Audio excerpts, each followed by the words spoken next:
first level to success in life, listen to me, the very first level is you seeing it. Like it's clear to you. You know exactly what you want. You know exactly when you want it. You know exactly what it tastes like. You know what it looks like. You know what it smells like. Before you really blow up, and you get success, you literally have it in the palm of your hand without having it. You gotta know what it looks like, tastes like, feel like, because you don't, you're gonna compromise. And your problem is you're not intentional and deliberate. You wake up on Monday and you might be strong, but by Wednesday, are you hearing what I'm telling you? You're not intentional and deliberate. You are hoping that the best is going to happen to you, and the best never happens to you. You got to be intentional and deliberate, whether you're making money or not making money. You got to decide that you're going to do something, and you got to do it every Monday, every Tuesday, every Wednesday, every Thursday. The problem with some of you in this room, you're not intentional and deliberate. You're a good person that just hopes the good stuff is going to happen to you. It has everything to do with what time you wake up. It has everything to do with how you eat. It has everything to do with how you work out, how you prepare. It has every single thing to do with how you think. And when you want it as bad as you want to breathe says, I'm willing to make any sacrifice. I'm willing to go through any pain. I'm willing to go through any suffering. I'm willing to go through whatever it takes. So when I get in there and it's me and him one-on-one, that I guarantee you at the end of it, I won't be the one that surrenders. In order to have unbelievable choice and options in your life, in your pursuit of your dream, you must eliminate them. You must shrink your focus down to one thing, one business, one focus at one time, and master it and get great at it for an extended period of time. The irony of life is that the more you shrink your options in pursuit of your dream, the more it'll open them up in your life later. What are the things that are stealing your focus? Who are the people that are stealing your focus? And begin to eliminate these distractions. Get laser focused and obsessed on what you want. Be starving and hungry to get it. Be desperate to get it. The combination of desperation and hunger with laser focus over an extended period of time is the formula to be great at something. And you've got to be so relentless, regardless of what comes down the pipe, that you're always looking for a way to get over, always looking for a way that you can break through, always looking for a way that you can win, always looking for a way that you can strike a telling blow.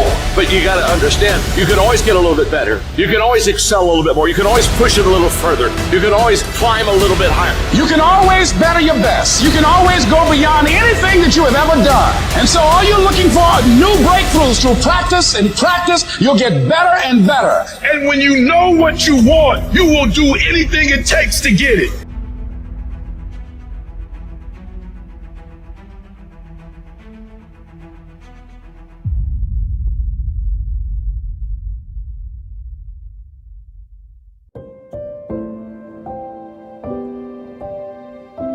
A person who thinks all the time has nothing to think about except thoughts.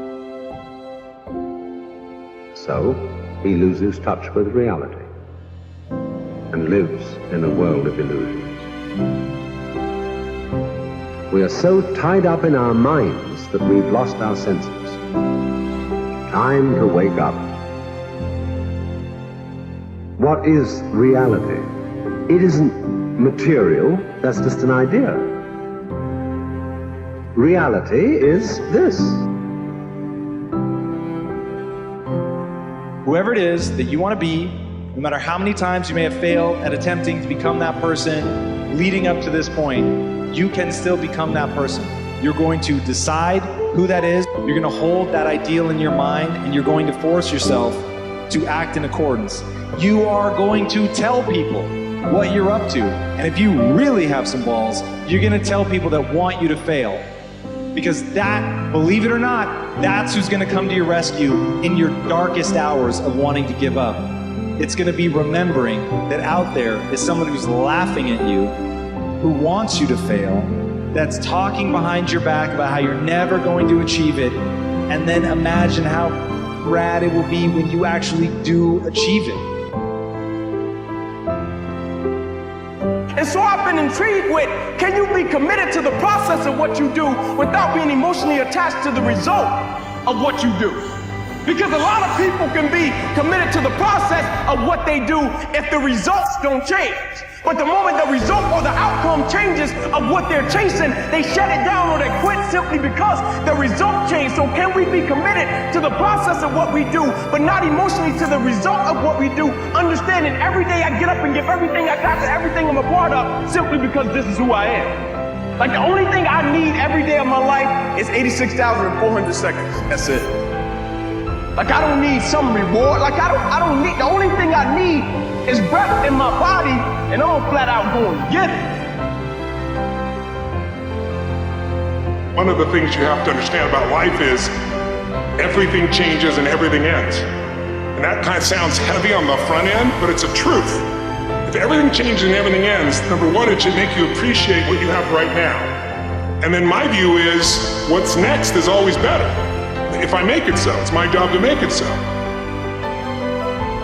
I think passion is the genesis of genius. If you've got enough passion, you're going to find answers nobody else does. But most people run out of fuel, meaning they get tired, they get exhausted, they get burnt out, they get, the law of familiarity. They're around something so much they take it a little bit for granted. What I see as the one common denominator of people that are successful over a lifetime is the sustained hunger. Hunger is the number one factor.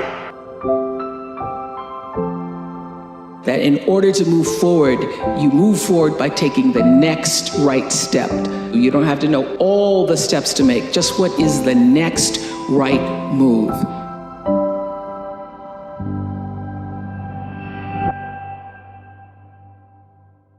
I want to recommend that you take just 1 hour a day, 5 days a week, and devote this hour to exercising your mind. Pick 1 hour a day on which you can fairly regularly count. And during this hour every day, take a completely blank sheet of paper.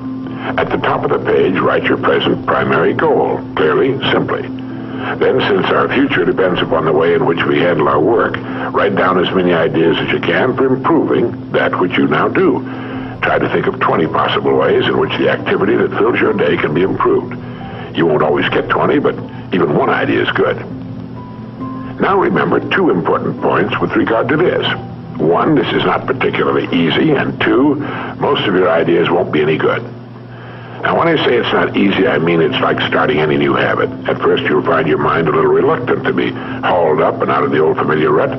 But as you think about your work and ways in which it might be improved, write down every idea that pops into your mind, no matter how absurd it might seem. Let me tell you what will happen. Some of your ideas will be good and worth testing. The most important thing this extra hour accomplishes, however, is that it deeply embeds your goal into your subconscious mind, starts the whole vital machinery working. And 20 ideas a day, if you can come up with that many, total 100 a week, even if you don't think on weekends. An hour a day, 5 days a week, totals 260 hours a year, and still leaves you 3,740 hours of free leisure time.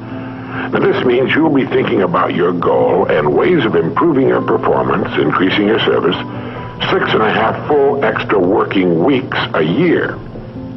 6.5 40-hour weeks devoted to thinking and planning. Can you see how easy it is to rise above the so-called competition? And will still leave you with 15 hours a day to spend as you please.